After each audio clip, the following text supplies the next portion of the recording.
Oi, gente, tudo bem com vocês? Hoje eu tô aqui de volta para falar sobre uma obra da literatura contemporânea escrita por mulheres que você merece ler, você precisa ler. Mas antes disso, eu quero agradecer pelo apoio de vocês. A cada vez que vocês veem um vídeo, assistem vídeo, compartilham, curtem, inscrevem-se no canal, isso contribui muito para dar relevância ao trabalho, para que a plataforma, o algoritmo entenda que esse trabalho é importante e entregue para mais pessoas. E por isso eu vim aqui reforçar esse pedido mais uma vez. Se você ainda não se inscreveu no canal, inscreva-se, curta já esse vídeo, já prepare o botão de compartilhar para mandar para outras pessoas, para quem se interessa por literatura, para quem está estudando literatura, para quem tem a literatura como esse objeto de deleite e de estudo também, de pesquisa, investigação. E ainda quero pedir um pouquinho mais. Se você puder contribuir um pouco mais, a gente tem uma campanha aberta no Apoia-se. Eu vou deixar o link aqui na descrição.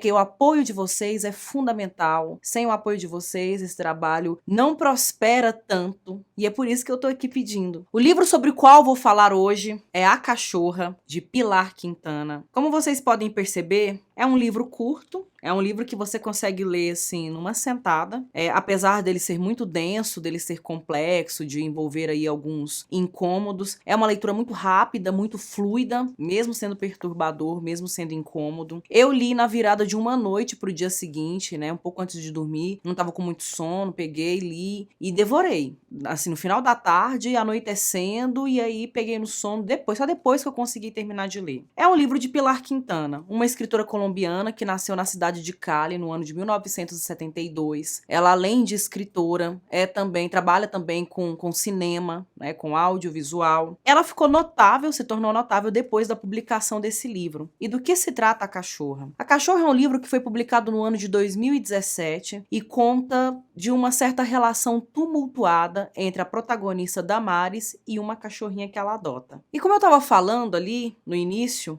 embora o texto seja curto, ele é incômodo, ele é perturbador. E eu tenho notado que essa tem sido uma tendência muito típica dentro das obras da literatura contemporânea. Porque afinal de contas, gente, nós não podemos negar, não é simplesmente uma escolha do estilo, não é simplesmente uma escolha de repertório.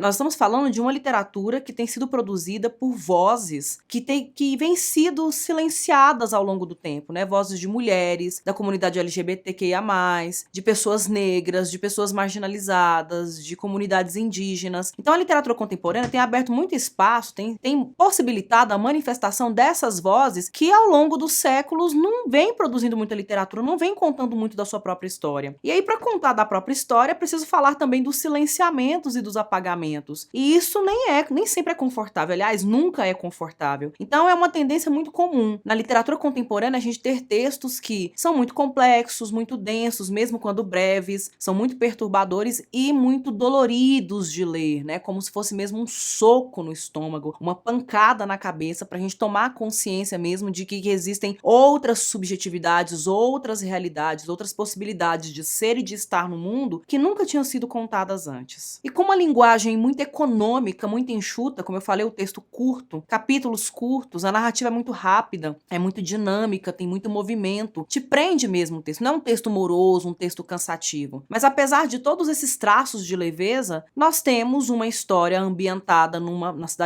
cidade de interior na Colômbia, numa região mais afastada, mais negligenciada pelo poder público, né? Então se passa numa praia, mas o clima da história não tem nada de bucólico, não tem nada de idílico, nada de praiano. A gente tem a história de Damares. Damares é uma mulher frustrada, é uma mulher já de 40 e poucos anos, frustrada, porque não conseguiu ter filhos, vive num casamento, tem um relacionamento frio e distante com seu marido de alguns anos. Ele tem ali 3 cachorros, né?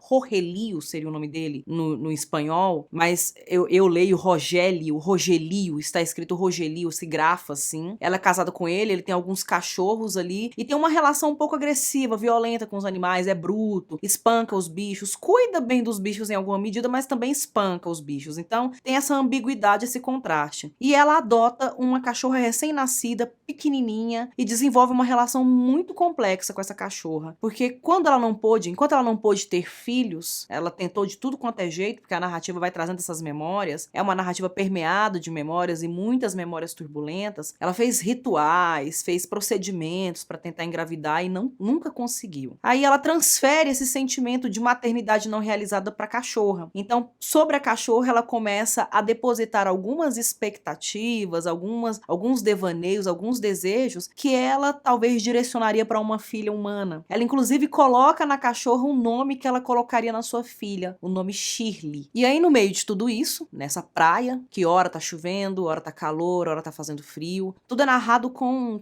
um certo brutalismo até, né? A gente pensa na praia sempre como um lugar de férias, um lugar de descanso, mas não é essa a praia que é retratada nessa narrativa. E Damares vive em meio ao abandono, à solidão, a uma pobreza, o contraste da pobreza que ela vive, né? Há um contraste ali com a natureza exuberante da região em que ela vive, que é uma região litorânea, uma região turística, mas ela vive na parte mais baixa, mais negligenciada, desprezada desse cenário. Então, toda essa atmosfera que é opressora, que é densa, também compõe a narrativa, compõe o quadro. E nós estamos falando então de uma Damares mais velha, uma mulher madura, mas que tem algumas memórias de infância muito traumáticas, tanto no que diz respeito às suas relações familiares, relações com pai e mãe, relações com tios, como também com os patrões, porque ela sempre veio de uma família de empregados, de trabalhadores, de pessoas que viviam uma vida muito humilde por conta dessa pobreza na qual ela estava inserida, e a relação com os seus patrões, sobretudo com o filho de uma patroa,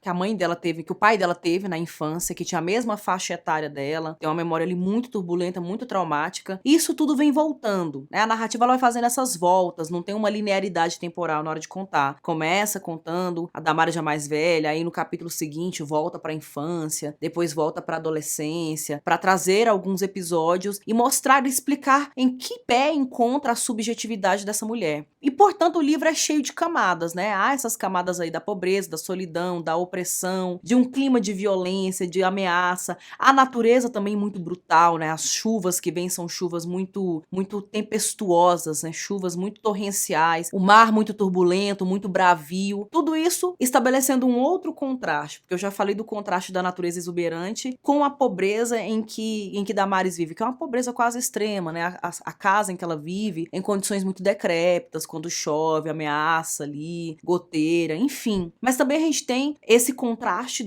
toda essa agitação, dessa turbulência do clima, da natureza, da vida, das memórias revoltosas dentro de Damares, da vida que ela leva com todos esses embates, porque ela tem embate com o Rogelio, ela tem um embate com a cachorra, que ela idealiza um comportamento pra cachorra, mas a cachorra é um animal, gente, né? É um animal. Se você não controla nem um ser humano educado, civilizado, como vai controlar um animal que não passa por esse processo? O animal tem sua própria natureza, então a gente tem ali vários embates, mas isso em contraste com a monotonia da vida dela, né? Então você percebe que a vida da Damares é uma vida tediosa, é uma vida sem grandes emoções, sem grandes aventuras, e quando chega essa cachorra na vida dela, que traz todo aquele amor, porque todo mundo sabe o que é pegar um filhote, o que é sentir o cheirinho de um filhote, dar um mamazinho pro filhote, porque eles são muito cheirosos e gostosinhos, a gente sabe como isso preenche certas lacunas na nossa vida, lacunas de amor, lacunas de acolhimento, lacunas de ternura, que foram preenchidas para Damares, mas que depois de ser tomado dela. Então a gente vê essa mulher que tá sempre sofrendo, que tá sempre sendo usurpada naquilo que ela queria, de mais singelo e de mais gratuito que a vida poderia oferecer. E aí, no meio de tudo isso, eu não quero dar detalhes, né, partes da história, eu quero deixar que vocês tenham a experiência de vocês, porque afinal de contas é uma obra recente, então vale respeitar aí o alerta de spoilers, né? Não vou colocar spoilers aqui. Mas a gente tem uma mulher que vai ter que encarar suas frustrações, vai ter que encarar suas responsabilidades, seu sentimento de culpa, né? Porque há um sentimento de culpa muito forte aí que se arrasta desde a infância e a adolescência dela, que depois fica acentuado, fica gravado nessa relação conturbada com a cachorra. É uma obra, então, que vem aí para trazer temas, debater temas muito importantes e muito caros, que aparecem muito, que costumam ser muito recorrentes na literatura feita por mulheres. Essa literatura contemporânea, essa literatura nova, essa literatura mais recente. A questão da maternidade, né, e as consequências, cobranças, como a sociedade impõe certos valores, certas condutas, certos comportamentos para mulheres, né, como mulheres lidam com isso, de que maneira mulheres lutam para conseguir atender às suas demandas, realizar os seus desejos e não ficar totalmente fora da sociedade, porque afinal de contas a vida social, a vida em coletividade é algo que nos é inerente, é algo que nos define. A questão do luto, o tema do luto, as relações entre pais e filhos, de que maneira as relações mais conturbadas entre pais e filhos formam subjetividades de filhos mais frágeis, mais covardes, mais medrosos, mais traumatizados, mais tristes, melancólicos, ou mais raivosos, belicosos, enfim, né? De que maneira essas trocas, essas relações vão formando e moldando certas subjetividades. Então esses temas que sempre aparecem na literatura, mas sempre apareceram de uma maneira muito padronizada por conta do cânone, né? Sempre dentro de um padrão de comportamento atribuído a homens, dentro de uma sociedade com maiores oportunidades, locais mais centralizados, como a grande Europa ou como países do norte da América. Esse tipo de coisa agora, esse tipo de tema, esse tipo de abordagem de frustração, da derrota, do fracasso, do luto, da morte, dos conflitos, né, de ter que lidar com um eu em crise, inserido num mundo também em crise, com alteridades, com outras pessoas e até animais também em crise. Isso agora da perspectiva latino-americana, isso da perspectiva de uma mulher latino-americana, né, que vai trazer aí o seu repertório de vida e o seu repertório de pesquisa também, para compor essa narrativa. Mas se vocês gostam demais de animais, você gosta muito de bichinho, gosta muito de cachorro, esse livro não vai fazer cosquinha no seu coração. Esse livro aí vai ser um soco, vai ser porrada, que é uma tendência típica da literatura contemporânea, como eu já tinha comentado no início, não é uma simples escolha por capricho. É mesmo um estilo, uma marca específica de vozes que estão se manifestando agora com mais propriedade, porque agora o espaço está sendo conquistado, o terreno está sendo devidamente ocupado. Então fica aí a sugestão, espero que vocês gostem do vídeo. Se você já leu A Cachorra, conta aí pra mim nos comentários o que você achou, vamos trocar ideia aqui, vamos conversar um pouco sobre essa obra, né? Vamos construindo aí nosso repertório de literatura contemporânea, entendendo os novos caminhos desse espaço que a gente ainda tá trilhando enquanto contemporaneidade. Eu vou ficando por aqui, eu agradeço a atenção de vocês, até a próxima!